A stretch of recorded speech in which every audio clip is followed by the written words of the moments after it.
VR esta noche. Ya estamos con Ricardo Alfonsín en el estudio. No necesita presentación, porque les digo Ricardo Alfonsín y todos lo conocen, pero ex embajador en España, diputado, ex diputado nacional, abogado, hijo de Raúl Alfonsín, y eso es lo que voy a repetir porque después le voy a tener un recuerdo. Sí. Y lo quiero escuchar con usted. Y además, candidato a diputado nacional por Proyecto Sur en la provincia de Buenos Aires. Sí, señor. Gracias por venir. No, gracias a usted, Ariel, gracias a todos, Francisco, y a todos ustedes. Un placer. Me decías, quiero hacer un comentario sobre el editorial. Sí. Te dejo el micrófono para eso. No, que es cierto, es bueno que tengamos en cuenta, a ver, yo digo que en una campaña, lo decía Alfonsín en realidad, ¿no? En una campaña no solo hay que discutir verticalmente contra el oficialismo, esta es una elección nacional, ¿no? Sino también horizontalmente. También hay que hablar de lo que representan las fuerzas que están compitiendo en esa elección. Sabemos todo lo que representa el gobierno y qué se puede esperar de él, creo. Pero compiten otros actores y yo quiero hacer alguna aclaración que tiene que ver con lo que vos dijiste. Vos hablabas de los que al principio no advirtieron las consecuencias que podían tener las políticas que iba a aplicar este señor. Y era bastante fácil darse cuenta de lo que podía ocurrir con las recetas aplicadas. Las anunció en la campaña. Bastante fácil era, ¿eh? Hubo muchos que dijimos que no iban a resolver los problemas, que al contrario los iban a agravar, y es lo que está pasando. Y hubo muchos que dijimos que era un hombre que entrañaba un riesgo para la democracia y la república, que tiene que ver mucho también con la posibilidad de resolver los problemas que tenemos, lo cuidadosos que seamos con las instituciones. Bueno, y sin embargo, en esa campaña, muchos, en la segunda vuelta, aconsejaron votar a Milei. Aconsejaron votar a Milei, mientras otros proponíamos un cordón sanitario, ¿no?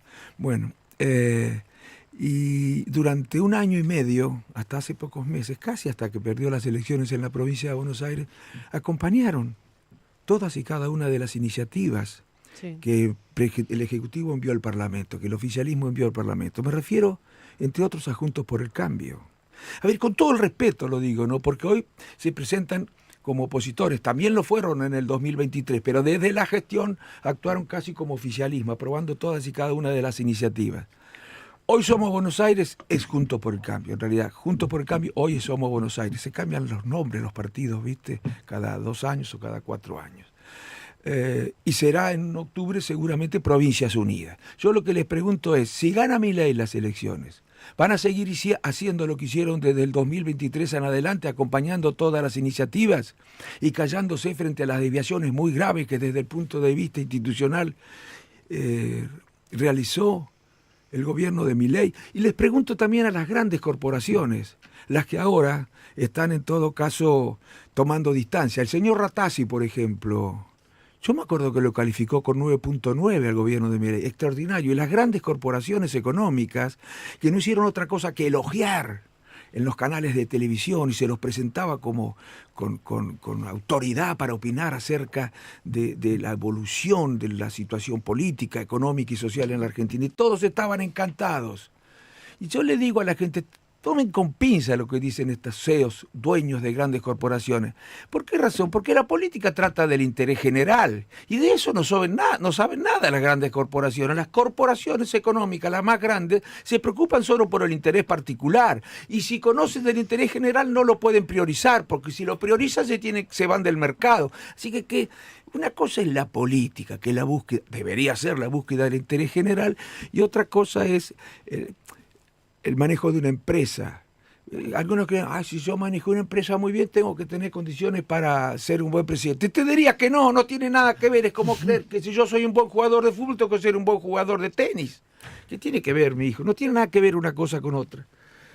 Bueno, por eso que nos voten a nosotros, que siempre tuvimos la misma posición. Y lo digo con respeto. Yo no le falto el respeto a nadie. No soy como el presidente. No le falto el respeto a nadie. Pero sí, hablo de las ideas. ¿Qué mensaje te dejó la elección de la provincia de Buenos Aires? A mí no me sorprendió. Palabra de no, hace 3 meses hemos hablado con vos en C5N. Sí. Yo no me reúno con políticos cuando recorro la provincia y la vengo recorriendo desde hace un año, porque soy un político a la antigua en ese sentido. Claro que le agradezco a los medios porque me permite multiplicar la audiencia, y la política en el fondo es disputa por la opinión pública, ¿no? Bueno, por supuesto los medios nos permiten ampliar la audiencia muchísimo, pero también hay que conversar con la gente. Y me reunía con ¿quiénes? Con sociedades de fomento, asociaciones vecinales, digamos, con centros de jubilados, con cámaras de comercio, con sindicatos y comedores comunitarios. Y les preguntaba, desde hace 3 meses, ¿no? Díganme ustedes, ¿la gente que votó a Milei está contenta? No, está muy desilusionada, está desencantada, desesperanzada. ¿Lo va a volver a votar? No, me decían mucho, no lo va a volver a votar. ¿Y a quién va a votar? Aclaro esto también. ¿A quién va a votar? A nadie, me decían, a nadie. Pero la información que yo recibía no coincidía con la que daban las encuestas. Yo no sé, salvo algunas encuestas, como, bueno, no quiero dar, Suban Córdoba, por ejemplo, que sí efectivamente anticipaba un resultado como el que se dio. Pero las encuestas es como si tuvieran alguna dificultad para comprender qué es lo que está pasando con la ciudadanía. Porque la verdad que todas las encuestas daban un empate, o que Milei crecía en términos de adhesión ciudadana, y que iba a ganar las elecciones, o que empataba. 14 puntos perdió. Por 14 puntos. Yo, la verdad que no preví esa diferencia tan grande, pero estaba seguro de que no iba a ganar. Recién hablabas, Ricardo, de hacer política a la antigua. Tenemos un recuerdo, ponete los auriculares porque quiero que lo escuches y que hablemos después también de eso. Atención porque es un recuerdo muy interesante vinculado a la historia del Garrahan. Fundamental de este hospital de pediatría, puesta por Isabel Martínez de Perón. Y además expresan una frase de Perón: los únicos privilegiados son los niños. Y nosotros coincidimos. Bueno, ahí estamos escuchando al entonces presidente Raúl Alfonsín inaugurando el Hospital Garrahan, pero invocando a Juan Domingo Perón y remarcando que la piedra fundamental la había puesto Isabel Perón. Pero eso es lo que debe hacer cualquier político serio, responsable, cualquier político republicano. Si no era una obra que había iniciado el gobierno, la inició el gobierno de Isabel Perón, la suspendió la dictadura y la termina el radicalismo y la inaugura el presidente. Pero hay que hacerle ese reconocimiento. Incluso es cierto lo que dice de Perón. Me cansé de decirle a los radicales que nosotros tenemos mucha más coincidencia. Vamos a decirlo al revés. El peronismo tiene mucha más coincidencia con nosotros que las que el PRO tiene con nosotros. Porque nosotros somos anteriores al peronismo. Algunos radicales definen al partido de la siguiente manera. ¿Qué es ser radical? No ser peronista. Pero nosotros nacimos 60 años antes que naciera el peronismo. Entonces, antes de eso, ¿qué éramos? Bueno, y por otro lado, siempre preocupados por el electoral, no voy a hacerle ningún reconocimiento al partido adversario, no vaya a ser que si le hago un reconocimiento me gane las elecciones. Déjense de embromar, seamos serios.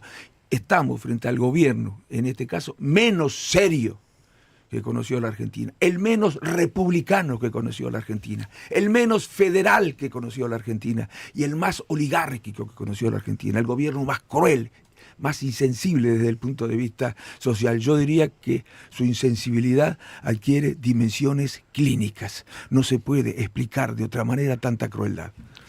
Fuerte esto. Y será, pero Paloma, vos. es así. Ricardo, sabés que la categorización del gobierno como un gobierno de la crueldad viene hace varios meses, pero además estas semanas queda cada vez más en evidencia la inconsistencia del plan, sobre todo el plan económico, ¿no? Venden reservas, endeudan, venden, igual el dólar no. ¿Vos crees que el gobierno va a tener cierta plasticidad como para poder cinturear esta crisis, que va a poder salir de alguna manera o que va a morir en la suya acá? Si es sensato, sí, pero es un necio. ¿Qué es una persona necia? Una persona con la que no puedes hablar, porque no está dispuesta a modificar su opinión, aunque sus dogmas, aunque la realidad le demuestre que está equivocado. Claro. Eso es fundamentalmente este gobierno. Además de un insensible este señor, ¿no? De dimensiones clínicas, reitero, su insensibilidad y la de lo que los acompañan. Mira, te voy a decir tiene que quedarle claro a la sociedad, porque estamos en un proceso electoral. En las elecciones el debate debería ser lo más transparente, lo más sincero posible. A ver, este gobierno hizo todo lo que quería hacer. Hizo lo que dijo que iba a hacer, lo que sabíamos nosotros, leyendo entre líneas que iba a hacer. Nadie le impidió hacer lo que quería hacer por 2 razones. Puedo hacer esta afirmación. Porque controla el gobierno nacional, controla el Ejecutivo, pero además controló el Parlamento también, no con los votos propios, con los votos de lo que se llamaba la oposición amigable. Obtuvo la aprobación de todas las iniciativas que envió al Parlamento. Que diga una sola que no se haya podido aprobar. Recién ahora, después de que se empezaron a enterar que la sociedad estaba muy enojada con el oficialismo. Recién después de que las elecciones demostraran que no aumentaba su adhesión, la adhesión popular, sino que la perdía, ahí empiezan a darse cuenta ahora. Estos señores que formaban parte de Juntos para el Cambio, ahora, no, estas políticas no pueden resolver los problemas, estas políticas no, y además el presidente tiene que dialogar y conversar. ¿Pero qué hicieron hasta ahora? Bueno, ojalá hayan cambiado, pero tenemos que tener la certeza de que cambiaron, ¿no? Ricardo, me quedo pensando en esto que decías de la identidad del radicalismo, ¿no? Siempre en disputa, siempre preguntando finalmente qué es hoy, ¿no? Y bueno, vos recién lo decías, teníamos mucho más que ver incluso con el peronismo o el peronismo con nosotros que con el PRO de Mauricio Macri, ¿no?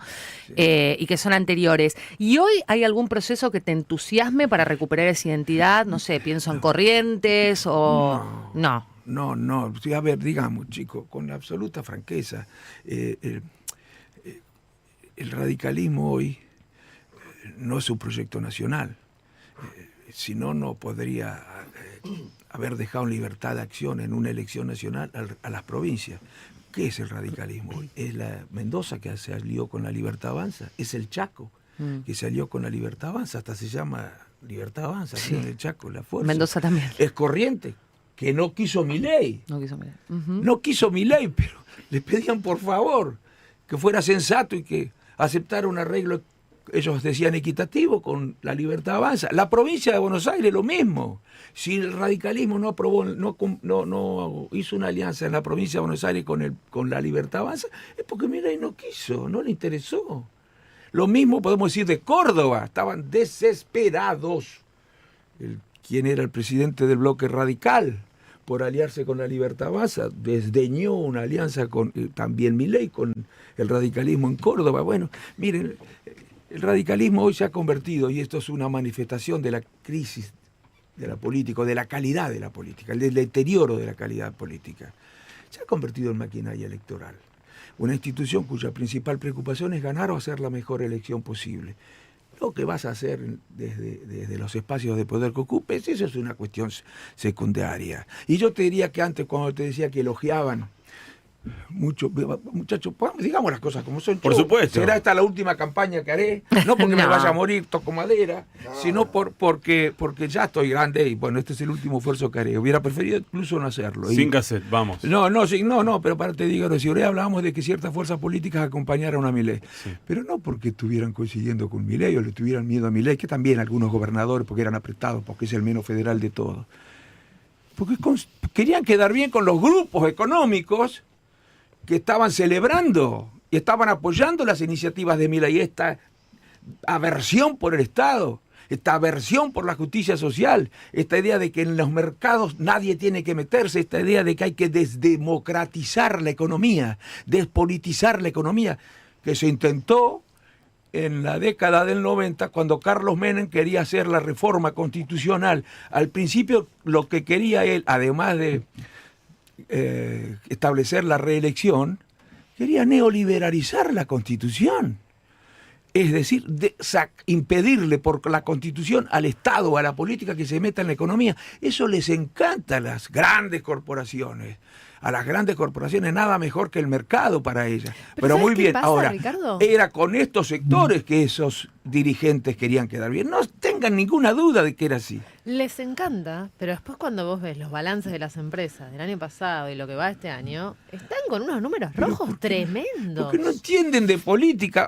Recién ahora que les toca a ellos se dan cuenta que hay que hacer correcciones, que así no va, que el dólar, que sé yo cuánto, que el consumo, que las exportaciones y las importaciones. Pero se pasaron un año haciendo muy buenos negocios y ganando muchísima plata. Bueno, y como siempre hace el mercado, si le soltás la rienda al mercado, te va a llevar puesto si no haces la cosa que él quiere. Tenés que tenerlo bien controladito. Esto es lo que tenemos que aprender como sociedad. No es que el mercado sea malo. El mercado no tiene horizontes sociales. No dice yo que a ver qué tipo de sociedad tengo que construir. No tiene horizontes éticos. No dice debe ser justa la organización de la sociedad o no. La economía debe funcionar de manera justa. No tiene horizontes ecológicos. A ver, no vaya a ser que no dañe el ambiente. No, a eso lo tiene la política. Y si la política renuncia a eso, nos quedamos sin estas preocupaciones a la hora de organizar la sociedad.